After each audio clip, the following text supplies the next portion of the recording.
Hi everybody, this is the first episode of the Mendo method.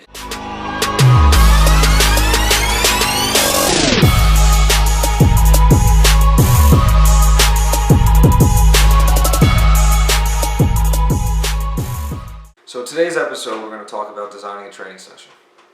Okay.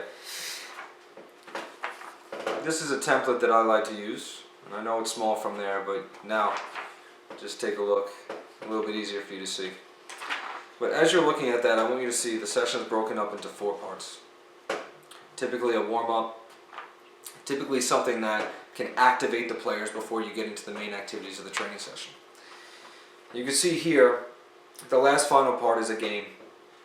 Okay, a game where it can be small-sided or more tactically based with larger numbers to achieve the demands, maybe positionally or tactically, that you want to achieve. Now obviously as coaches we don't know what we're going to get in terms of numbers sometimes, field space and equipment, but taking that into consideration, that's a time where players can improvise, be creative, and we can kind of sit back, intervene and give coaching points, but also see if those players can achieve the overall objectives or execute the overall objectives that we gave in the early part of the session.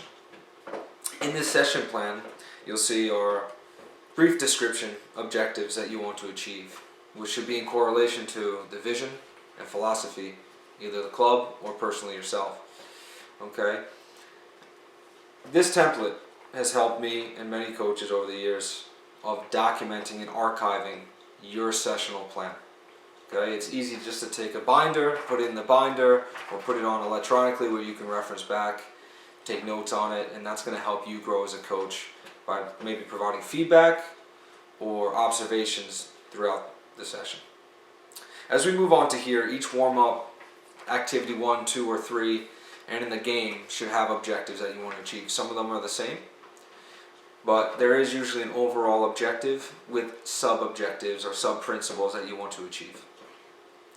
That will help you overall, hopefully, meet over time your objective and vision of your team and the individual.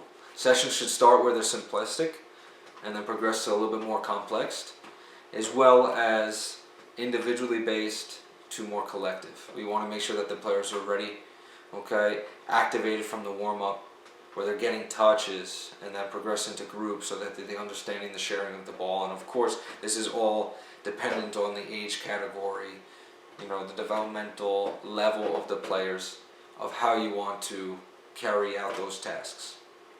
As we move on, I always like to structure trainings that are competitive in a sense. I like to add a goal, make it where players are always fighting and working their best to achieve the objective, maybe of just the drill or the exercise, but also towards the overall objective of maybe the team or the player, where they can hold themselves accountable. So as we go into this, I want us to start thinking, what is the key to your training sessions? Okay. It's a very simple perspective. It's an easy task as a coach is to plan a training session. But we have to take in consideration the amount of times that we train, the amount of players, the level of the players, the age category, before we go into something and designing trainings that are just over the top, that don't always meet and achieve your objectives. But also taking those training exercises and relating them to your philosophy, your vision. And then finally, how we can go back and keep refreshing those objectives to get what we want. So for me, as we finally said, the key is to understand those aspects, but to understand the why in the training session. There are 5 W's: the who, the what, the where, the when, and the why. But the why is the key. Alright? So that's it. That's the first episode of the Mendo method. I want to thank you all for watching, and I hope to see you next time.